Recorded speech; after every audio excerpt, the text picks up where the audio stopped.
Hello friends बरायबाय माय बड'टेक चेनेलनि गेजेरजों बयखौबो आसा खालामो नोंथांमोना बयबो मोजाङैनो दङ।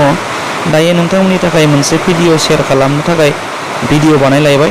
दायो नोंथांमोना नुनो मोनदों DME आसाम रिक्रुटमेन्ट 2023 नि बिनि भेकेन्सिया 2008 दङ। गासै ग्रेड 3 आरो ग्रेड 4 टेक्निकेल आरो नन टेक्निकेल।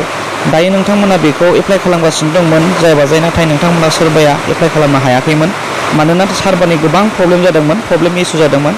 दायो बेनि लास्ट डेटआ 22 आवनोमोन, 22 फेब्रुवारिमोन। नाथाय दा बिनि डेटआ फोलावफिनबाय 24 जाबाय। 24 आवसो बियो क्लसिं जासिगोन। नोंथांमोना बेखौ एप्लाइ खालामनानै लानो हाफिनगोन जाय नोंथांमोना एप्लाइ खालामाखैमोन।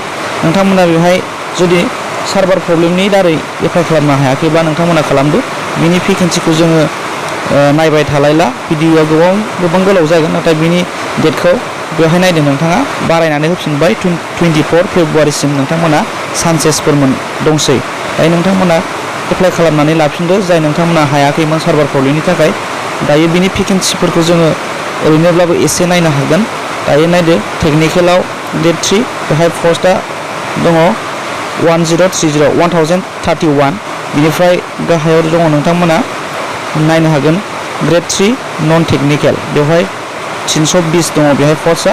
बेनिफ्राय गाहायाव नायदो ग्रेड 4 आव दङ जोंहा 657 पस्ट दं गासै। क्वालिफिकेसना नोंथांमोना ग्रेड 4 आव क्लास 8 पासनिफ्रायनो एप्लाइ खालामनो हागोन। आप टु HS पाससिम नोंथांमोना एप्लाइ खालामनो हायो। नोंथांमोना बेखौ जायफोर नोंथांमोना खालामनानै लायाखैमोन नोंथांमोना दायो खालामनानै लानो हाफिनसिगोन। लास्ट चान्स 24 फेब्रुवारि डे नोंथांमोना 24 फेब्रुवारिसिम नोंथांमोना चान्स मोनफिनबाय, एक्सटेन्डेड खालामदों।